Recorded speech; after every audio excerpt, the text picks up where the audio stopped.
اللہ تعالیٰ نے جو انسان پیدا کیے ہیں ان کے مزاج مختلف ہیں. ان میں کچھ لوگ ہوتے ہیں جو قوی ہوتے ہیں ارادے کے، جو فیصلہ کر لیا ڈٹ گئے. کچھ لوگوں میں وہ قوت ارادی اتنی مضبوط نہیں ہوتی، وہ ادھر ادھر سوچتے رہتے ہیں.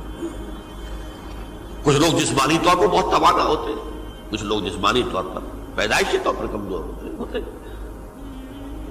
تو اگر کوئی قوت ارادی کمزور رکھنے والا شخص ہے، وہ بھی تو اللہ کی تخلیق ہے، اللہ کا بندہ ہے، خطاؤں کا ظہور ہو جاتا ہے، توبہ کرتا ہے، پھر کچھ عرصے کے بعد پھر خطا کا ظہور ہو جاتا ہے، پھر توبہ کرتا ہے.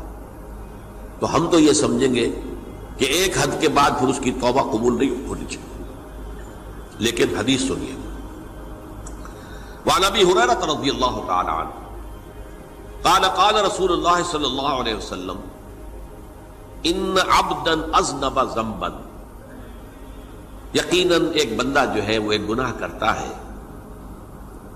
فقال، پھر وہ کہتا ہے رب، اے میرے پروردگار، اذنبت فاغفر لی، مجھ سے گناہ ہو گیا ہے، مجھے معاف فرما دے. فقال ربہ، تو پروردگار یہ کہتا ہے اعلم عبدی ان لہ ربا یغفر الذنب ویأخذ بہ، میرا یہ بندہ یہ جانتا ہے کہ اس کا ایک رب ہے جو گناہ معاف بھی کر سکتا ہے اور سزا دے بھی سکتا ہے. کیا معنی ہوئے؟ گناہ اس نے کیا ہے لیکن جانتا ہے اللہ کو کہ وہ معاف بھی فرما سکتا ہے، تبھی تو وہ اللہ سے معافی کی درخواست کر رہا ہے. اس کے اس جاننے کی بنیاد پر، اس کے اس علم کی بنیاد پر، اس کے اس ایمان کی بنیاد پر فرمایا غفرت لعبدی، میں نے اپنے بندے کو معاف کر دیا. ثم مکث ما شاء اللہ، پھر وقت گزرا جتنا کہ اللہ نے چاہا. ثم اذنب ذنبا، پھر اس سے گناہ ہو گیا. فقال رب اذنبت ذنبا فاغفر، پھر کہتا ہے پروردگار مجھ سے گناہ ہو گیا، پھر مجھے معاف فرما دے. فقال ربہ، اللہ فرماتا ہے عالم عبدی ان لہ ربا یغفر الذنب ویأخذ بہ، میرا بندہ ہے نا جو جانتا ہے کہ اس کا ایک رب ہے، ایمان باللہ اس کے اندر ہے، تبھی تو پکار رہا ہے. اور یہ بھی جانتا ہے کہ وہ گناہ معاف بھی کر سکتا ہے اور چاہے تو پکڑ بھی سکتا ہے، سزا بھی دے سکتا ہے. تو فرمایا، اللہ تعالیٰ فرماتے ہیں میں نے فرمایا کہ میں نے معاف کر دیا. ثم مکث ما شاء اللہ، پھر ایک عرصہ گزرا اس کے بعد. ثم اذنب ذنبا، پھر اس نے گناہ کیا. قال رب اذنبت ذنبا آخر، اس نے کہا پروردگار میں نے تو پھر ایک اور گناہ کر دیا، فاغفر لی، مجھے بخش دے. فقال اعلم عبدی ان لہ ربا یغفر الذنب ویأخذ بہ، میرا بندہ جانتا ہے نا کہ اس کا ایک رب ہے جسے وہ پکار رہا ہے، کہ وہ جانتا ہے کہ اسے اختیار حاصل ہے کہ چاہے تو بخش دے اور چاہے تو پکڑ لے. اس کے اس علم، اس ایمان کی بنیاد پر میں نے اسے معاف کر دیا.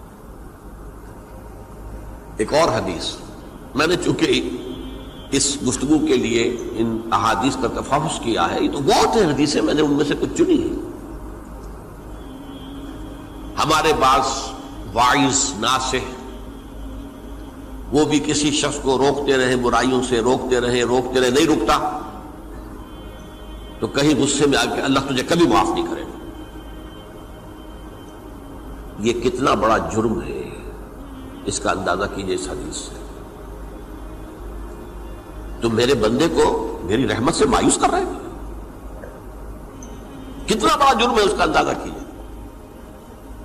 یہ مسلم شریف کی روایت ہے عن جندب، حضرت جندب رضی اللہ تعالی عنہ سے، ان رسول اللہ صلی اللہ علیہ وسلم حدث، کہ اللہ کے رسول صلی اللہ علیہ وسلم نے ایک واقعہ بیان کیا. ان رجلا قال، کہ ایک شخص نے یہ کہا واللہ لا یغفر اللہ لفلان، کہ خدا کی قسم اللہ تعالیٰ فلاں شخص کو کبھی معاف نہیں کرے گا. وَأَنَّ اللَّهَ تَعَالَى قَالَ، اس پر اللہ تعالیٰ نے یہ فرمایا منزل الذی یتعالی علیہ، یہ کون ہے جو میرے اوپر حکومت کرنے والا آ گیا، جو میری طرف سے حکم لگا رہا کہ میں کبھی معاف نہیں کروں گا؟ منزل الذی، کون ہے وہ شخص، الذی یتعالی علیہ انی لا اغفر لفلان، کہ میں فلاں شخص کو کبھی معاف نہیں کروں گا، قد غفرت لفلان، اس کو تو میں نے معاف کر دیا، واحبطت عملہ، اس شخص کے تمام اعمال میں نے ضائع کر دیے کہ تم نے میرے بندے کو مایوس کیا۔ یہ ہے جرم کی انکار۔ تو توبہ کی دعوت دیتے رہو، توبہ کے لیے لوگوں کو آمادہ کرتے رہو، توبہ جو ہے اس کے لیے ترغیب دیتے رہو، اللہ تعالیٰ معاف فرمانے والا۔ اب آخری حدیث سنا رہا ہوں، یہ تو بہت ہی عجیب حدیث ہے اور متفق علیہ، یہ بخاری اور مسلم دونوں میں۔ حضرت ابو سعید الخدری رضی اللہ تعالی عنہ جو ہے وہ اس کے راوی ہیں۔ حضور نے فرمایا کانا فی من کانا قبلکم رجل قتل 99 نفسا، تم سے پہلے جو امت تھی بنی اسرائیل، گویا کہ ان کا ذکر ہے، اس میں ایک آدمی ایسا تھا جس نے 99 قتل کیے تھے۔ اب آپ اندازہ کیجئے کتنا بڑا گناہ کبیرہ ہے قتل۔ قرآن مجید میں آتا ہے وَكَأَنَّمَا قَتَلَ النَّاسَ جَمِيعًا، اگر ایک انسان کو بھی ناحق قتل کر دیا گیا تو یہ ایسی ہے گویا کہ اس نے پوری نوع انسانی کو قتل کر دیا، اس نے 99 قتل کی۔ فَهَلْ لَهُ مِن تَوْبَةٍ، پھر اس کے بعد یہ ہوا کہ اس کے اندر توبہ کا جذبہ پیدا ہوا۔ فَسَأَلَ عَنْ أَعْلَمِ أَهْلِ الْأَرْضِ، تو اس نے پھر سوال کیا، لوگوں سے پوچھا کہ زمین میں رہنے والوں میں کون سب سے بڑا عالم ہے۔ فَدُلَّ عَلَى رَاهِبٍ، تو اسے بتایا گیا فلاں راہب فلاں جگہ پر ہے، وہ بہت نیک ہے، بڑا عالم ہے۔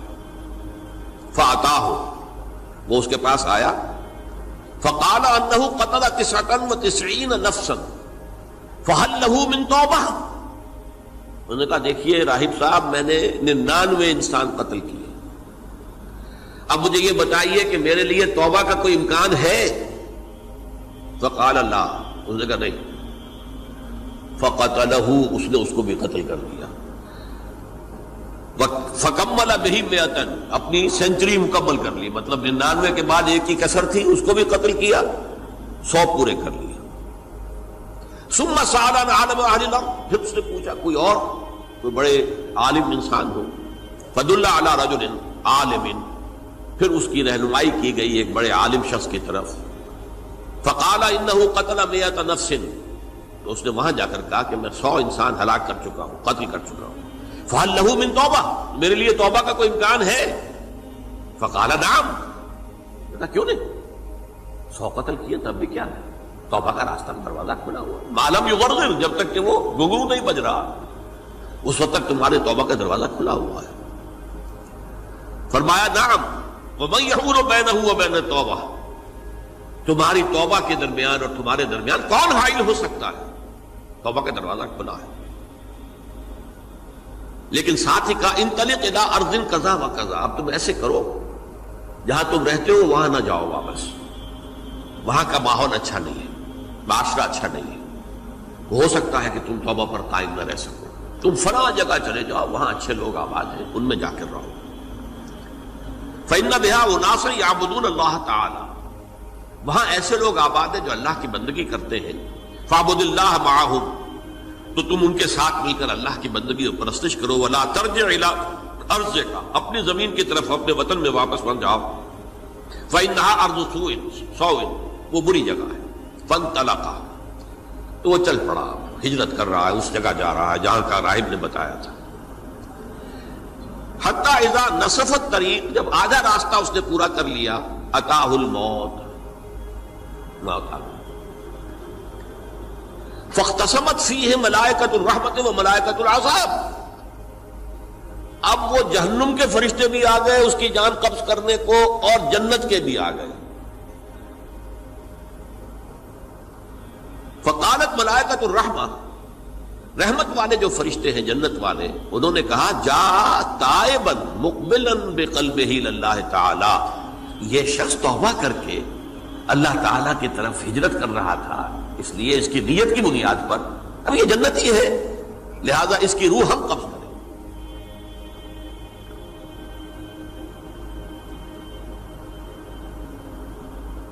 وقالت الملائکۃ العذاب، اور وہ جو عذاب والے فرشتے ہیں وہ کہیں گے انہ لم یعمل خیرا قط، تو نے توبہ کے بعد کوئی نیک عمل تو کیا ہی نہیں، تو کس بنیاد پر اس کو تم جنت میں لے جاؤ گے؟ اس کو تو دوزخ میں جانا چاہیے۔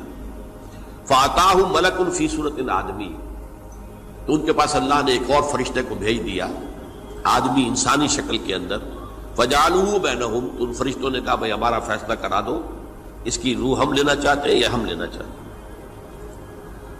انہیں حکم بنا لیا۔ فقال قیسوا ما بین الارضین فإلی ایتہما کان اقرب، کہ تم فاصلہ ناپ لو جہاں سے وہ چلا ہے اور جہاں جا رہا تھا اور یہاں اس کی موت ہو رہی ہے، تو کون سا فاصلہ زیادہ ہے؟ جب ناپا گیا، بلکہ ایک حدیث میں آتا ہے کہ اس پر اللہ نے زمین کو جو ہے حکم دے دیا، ایک طرف والی زمین تو سکڑ جا، دوسری والی جو ہے تو پھیل جا، تاکہ وہ جو جدھر جو جا رہا تھا وہ زیادہ قریب ہو جائے بنسبت اس کے کہ جہاں سے وہ چلا تھا۔ تو اس فیصلے پر پھر جو فرشتے تھے، جو کہ رحمت کے فرشتے تھے، وہ اس بندے کو لے گئے جنت کے اندر۔ یہ ہے توبہ کی عظمت اور اس کی